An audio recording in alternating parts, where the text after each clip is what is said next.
Hi, I'm Denise George with eXp Realty, All Points North Group, and Canada's first certified charitable real estate specialist with Real Agents of Change.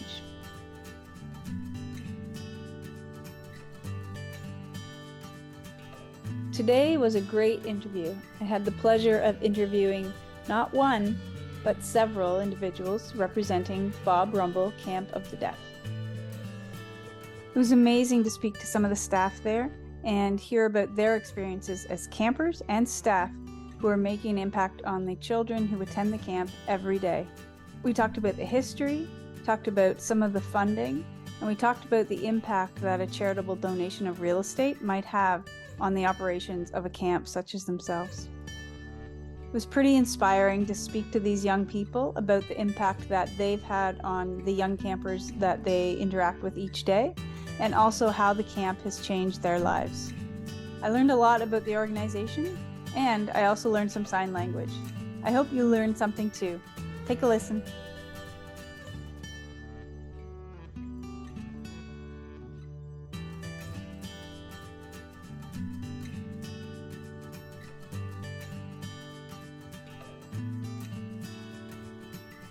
Welcome to Shining the Light on Charities and Their Champions. I'm very excited to be joined today by many individuals who are representing the Bob Rumball Camp for the Deaf in Parry Sound. And we are going to hear about the variety of ways that the Camp for the Deaf has impacted the lives of individuals and families, and hear about their mission, and just get to know these individuals a little bit more and what the camp represents. So I want to thank each of you for joining us. It's I know it's a busy life at camp. I've been there. I was in camping for 18 years. So I know the day-to-day, it's hard to find, 20 minutes to have a little chat. So really appreciate this, and I'm excited to speak with you. But what is Bob Rumball's Camp for the Deaf's mission? Well, thank you for having us all here and be part of your production. I think the mission of the camp is really straightforward, and that is to provide recreational opportunities to children who are deaf, hard of hearing, brothers and sisters of deaf kids or of deaf parents, but to give them an opportunity to do everything that other people could have a summer camp experience in.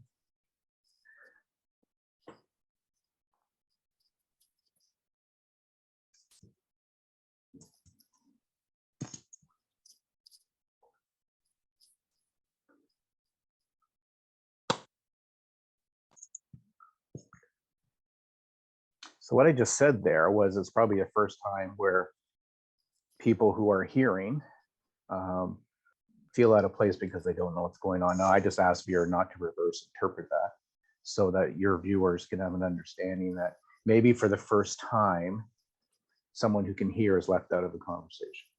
And this is a challenge that our deaf young people forever have had to struggle with and learn to adapt and accommodate the fact that hearing people don't sign. And at camp here, it's a place where that is not a problem. Mm-hmm. And it's not only about understanding what's going on around it, or learning how to water ski or ride a dirt bike or play volleyball and get instructed in their own language, but be understood. Mm-hmm. So when they have something to share, when they have a joy to share or a heartbreak to share, that they are understood, because the language that they use is our language. It's the first language that we use here. And that's probably the key. We're not a camp that has that 1 week set aside for those special kids. We're 365 days a year serving our deaf community throughout Ontario, throughout Canada, because there's nobody that does what we do. Wow, that's quite a mission. So how did you find your way there, Derek? Well, I will be honest with you that I didn't have much of a choice. The camp is celebrating 60 years of service, wow. And I was born between junior camp and high school camp. So I have been here since the first year of camp, and really found it to be my passion after a young person wanders through the career decision world when they're in their 20s or late teens. Yeah. I really found a calling to the ministry and a calling to do this within our deaf community, but to carry on the work of the deaf church, who were my family. There's the people that I grew up with and the ones that I'm passionate about, and it's in its camp. So who doesn't want to do that? I hear you. I hear you. It's definitely a passion, and once obviously you found that, it's like you've been there a long time now. So how did it start? So you said it was your family. How did it start? You got to go back to 1956 when my father, Reverend Bob Rumball, had been retired from the CFL. He was an Argo and a Rough Rider, and Ottawa Rough Rider, and he found himself placed at the Evangelical Church of the Deaf in Toronto, downtown Toronto. While he was there, the other guy left, and my father just stayed there. During that time, the church itself had run summer Bible camp by renting other people's facilities at a place called Elam Law, still there.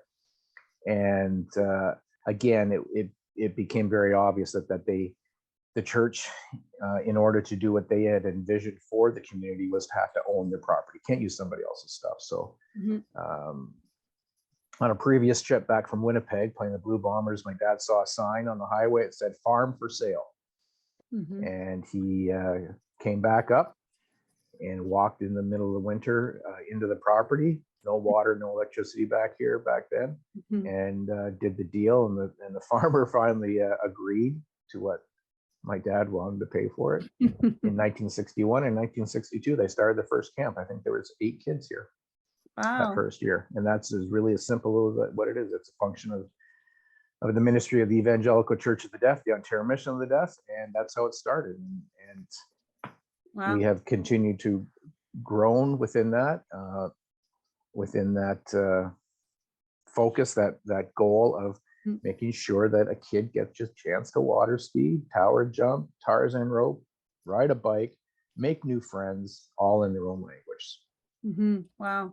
It's amazing. And I've been to the camp and I've seen, I haven't obviously seen the process, but what you have now is incredible. And even the activities you talk about, obviously come a long way. So I love the property. It's beautiful, beautiful. And I've only seen part of it, I'm sure. So thank you.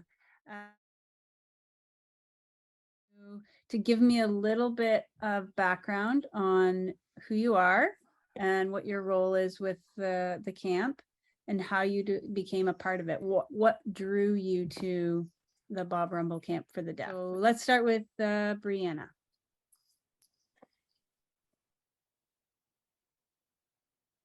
Hello. My name is Brianna. My sign name is like this. And I've been attending the Deaf Camp since 2007, 2008, around then. Wow. And I was a camper. I became a staff member around 2013, and I've been working there since. I'm just loyal to the camp, and I was one of the program coordinators this year, which meant that I coordinated with staff and campers and assisted in the programming. There was a lot to do.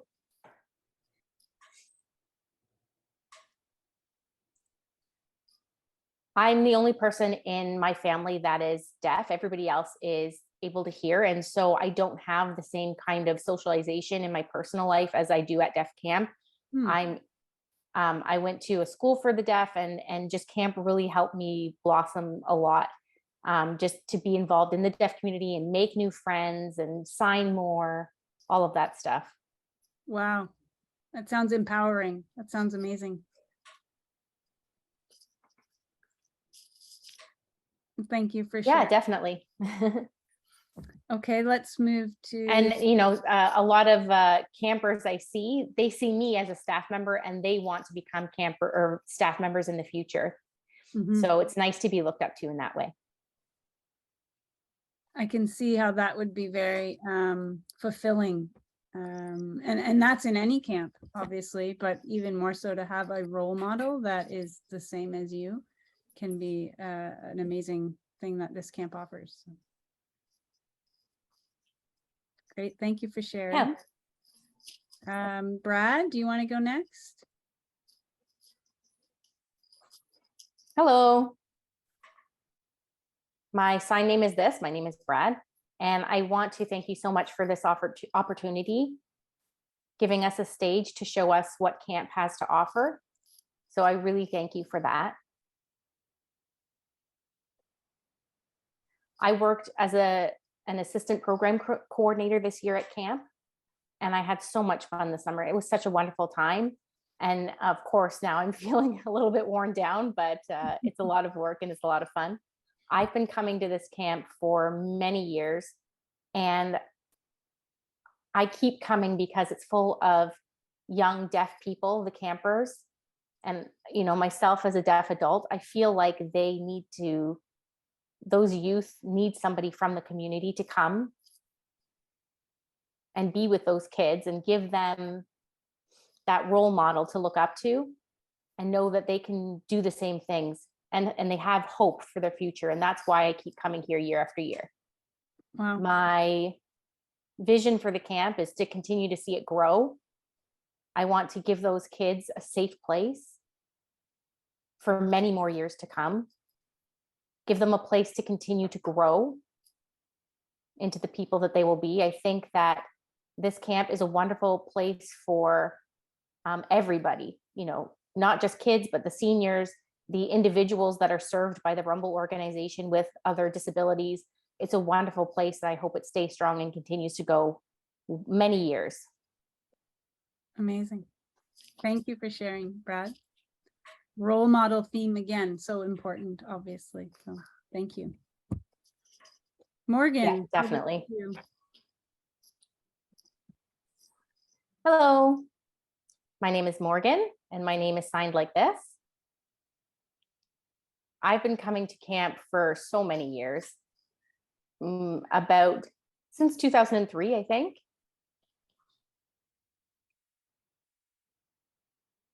I volunteered in many different positions, and this year I worked as a camp assistant and in the tuck shop. I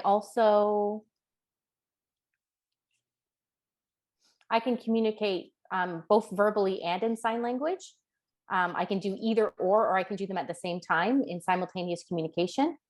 As Derek explained, accessibility for everyone is important. And so here at camp, sign language is our primary mode of communication, but there are also individuals that do both. And so we match the preference of who we're communicating with, and that's important. So I'm able to speak and I'm comfortable using my voice, but at the same time, I like to sign so that deaf individuals who use ASL have access, of course. Mm-hmm. I love working in the tuck shop. I love working with the campers. And not just the kids, but the adults with developmental disabilities. I love, you know, they enjoy coming into the tuck shop and getting their candy and their pop. It's a highlight. The tuck shop is the most important place in camp. Yep, I think it is. Mm-hmm. Excellent. All right. Thank you. Thank you, everyone, for sharing.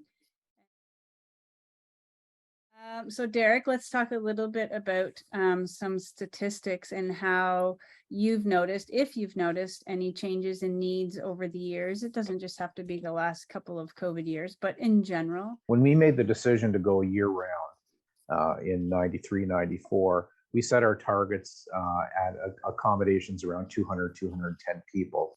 So that's campers and staff. We find that's a good number to operate with, and that's pre-COVID. COVID's changed our world.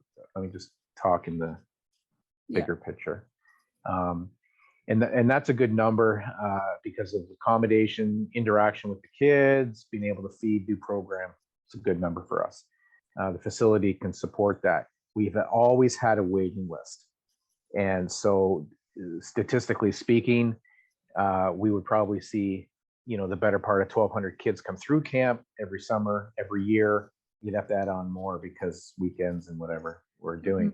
Mm-hmm. What we have noticed is, particularly in the pre-COVID years, in the last 5 pre-COVID years, the request for subsidies gone through the roof. We are very inexpensive if you compared us to other camps for what we offer. Mhm. We're really are just trying to cover our costs, our raw food costs, our raw occupancy costs, and that need for subsidy has increased significantly to in 2018, 2019, that we subsidized every single child that came to camp. And we found that that trend is not only going to be maintained, but it's also increasing. We just strive to cover our costs. Statistically, to serve the number of kids in the province and the country, it's the answer to that question, just more. Mm-hmm. We need to do more. Mm-hmm. Mm-hmm. So how are you funded? Let's just move into that while we're on the funding part. We are strictly private. We don't receive any government funds directly. I think if you do that, then you get married to the government, and they think that they know how to do your job better than we do. So we don't take any government subsidy. So I have to fundraise somewhere between $250,000 $500,000 a year to keep camp open. Wow, and that's done through grants, donations, right? Donations. Our service clubs are fantastic. The Lions, the quota clubs. All of the Rotary, the Kinsman, all those service clubs who take on a kid from their community, and camperships and sponsorships are vital to what we do. And the Toronto Star is fantastic with us, but it is, I would say 50% of our budget comes in from people who have an attachment to us, who want to sponsor a child they know from their community that's in need, and we work hard to make sure that happens. Wow. Okay. Amazing. I know we shared the proposed bill with you about the charitable donation of real estate. If let's even just say there was no tax credit and people decided to donate real estate, I mean, that's a huge chunk of money.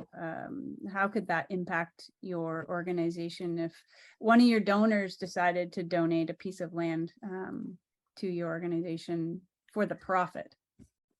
If there was a donation, like a real estate donation that we were able to monetize, anything like that, we'd also give that individual if they were entitled for a tax benefit. But just the actual gift of that level of money allows us to do more than we've ever done before, because the hardest thing to raise for is our capital costs. Right. Nobody wants to help you pay an electric bill. Right. They'll send a kid to camp. Who wants to pay a food bill? I mean, nobody wants to do that. Yeah. People want to put their name on a new cottage, a new accessible dorm, or a hotel for kids in wheelchairs, which is our next big project. Then that's good, because that can be their legacy. That can be them knowing. But to come into a cash surplus at any time allows us to do more than what we've done before. The donation of property within the whole Rumball organization, which includes, the social services part of what we're doing, allows us to branch out into communities where we should be. If we needed to run a service program in rural Ontario, the hardest part is getting the capital to do so. Not the program dollars, because our funding ministries in the social services part of what we do, not the camp part, are very good at helping us get services out there. Hardest part is capital. Right. Yeah, I guess there's less. It's hard to put a plaque on, delivery of food. So that's tough, right? Yeah. Okay, fair enough. I'm going to ask one of Brianna, Brad, or Morgan to share a favorite story from about an individual or family in regards to the impact that Bob Rumball Camp for the Deaf has had on that individual or family. Yeah, Brianna. Awesome. Sure. Okay. So around 2012 or 2013, I remember one camper, her name is signed like this, had no ASL experience, none whatsoever, was mainstream schooled and had either hearing aids or an implant.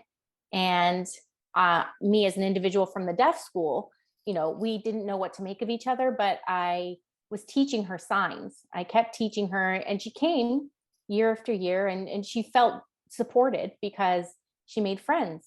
Unfortunately, she was diagnosed with cancer, and it caused her to be paralyzed in one half of her body. But she still wanted to come to camp because she had learned so much and she had made new friends. And, you know, it was the time, because we were in different school systems, it was the only time that we could catch up. And she was so thankful to the camp for helping her to learn sign language, to giving her a language. And unfortunately, she passed away. But, you know, she lives on in my heart, and she lives on at the camp because, you know, in the first place, she didn't want to go, but after she had her first experience, she kept coming back. Wow. And so she grew, you know. Wow. Powerful. And camp, I think it can have so much. Yeah. I wish she was still around. I miss her. Story. I'm sure you do. Yeah, I'm sure there's many stories, and I'm sorry to limit to one. Even your own stories are powerful, and how you came to camp and how you are still there. Perhaps lifers, you know, that's what we say in the camp world, right? So thank you for sharing. How does the Bob Rumball Camp for the Deaf shine the light on clients, and what that means to you? The concept of shining the light on you as an organization is important, because then our community learns what's out there. And now I'm asking you, what do you do to shine the light on your campers? Sure. This camp provides an opportunity that really makes a difference. There's been so much success and so many changes, not only for the kids, but the seniors and individuals with special needs. It's just wonderful to see smiles on their faces day after day.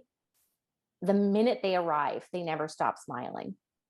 And that's a really wonderful thing to see. You know, I shine a light on them. I focus on giving them a good time, giving them a great summer, giving them the attention that they deserve, because oftentimes out in the world outside of camp, they don't get that attention. And, you know, sometimes they're marginalized from society, and this place is a safe place for them. It gives all of the campers or clients an opportunity to feel equal. It's a great time for everyone, not only the campers, but the staff as well. You know, as we go through the camp summer, I understand why I love this place, because I just see that light shining on those kids that don't have those opportunities outside of here. And that's something that's had a huge impact on me. And also, it's really great to see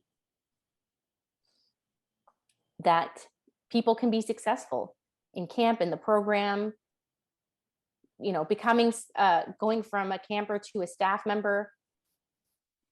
It's great to see them be able to achieve something, and outside of here, have something to look forward to throughout the year.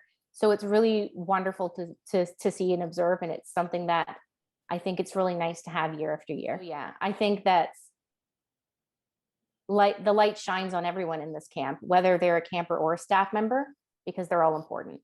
And you know what I hear from that, actually, I haven't thought of this, but you also allow their light to shine, because you're shining the light on them. And camp, I think, does that. And it sounds like even more so in your case. And now that you give them that opportunity to just, I guess, grow and shine. So that's pretty amazing. Kind of think of it the other way. Thank you. What are the best ways for people to support the camp? Let's start with Morgan.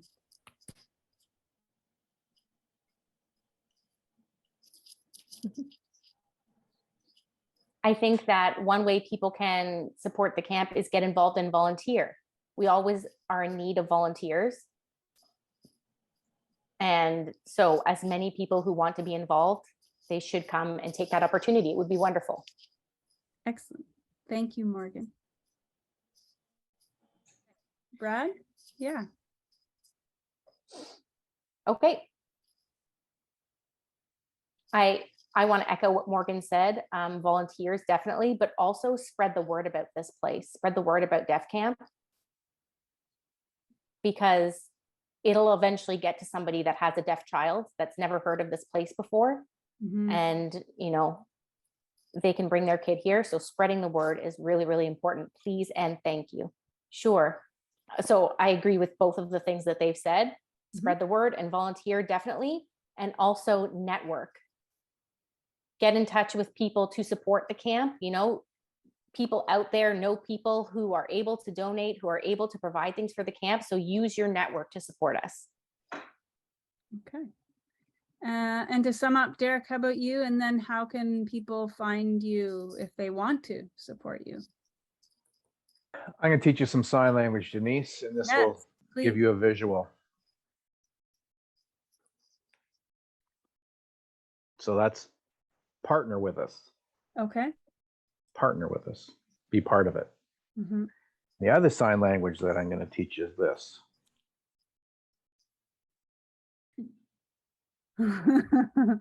And it's this word. Help us do more. Okay. Help us do more.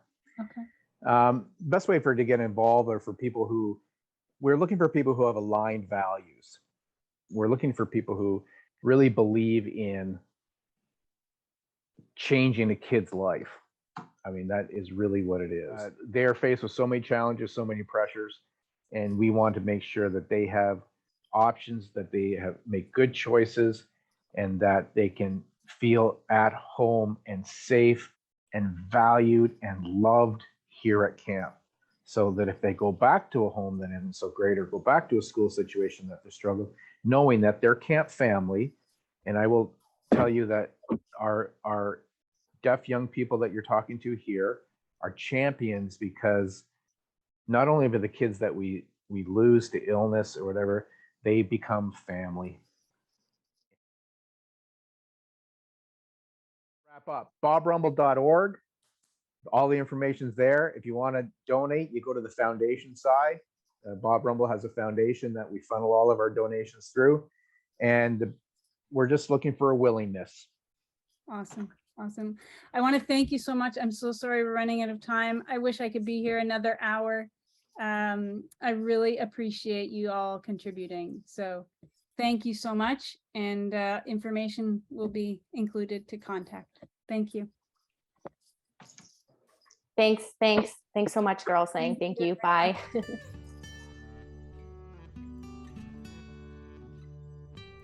I hope you enjoyed being part of our conversation, and I hope we can connect soon.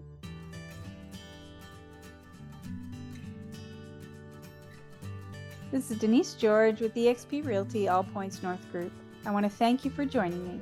Please tune in next time, where I will continue to shine the light on the nonprofits and the champions of the charities that we all know and love. If you know of a nonprofit that I should speak with, I'd love to connect with them. I'd love to hear their story, and I'd love to share their story. My contact information is coming up, or you can find it posted just below this video. Thanks again for listening, and have a great day.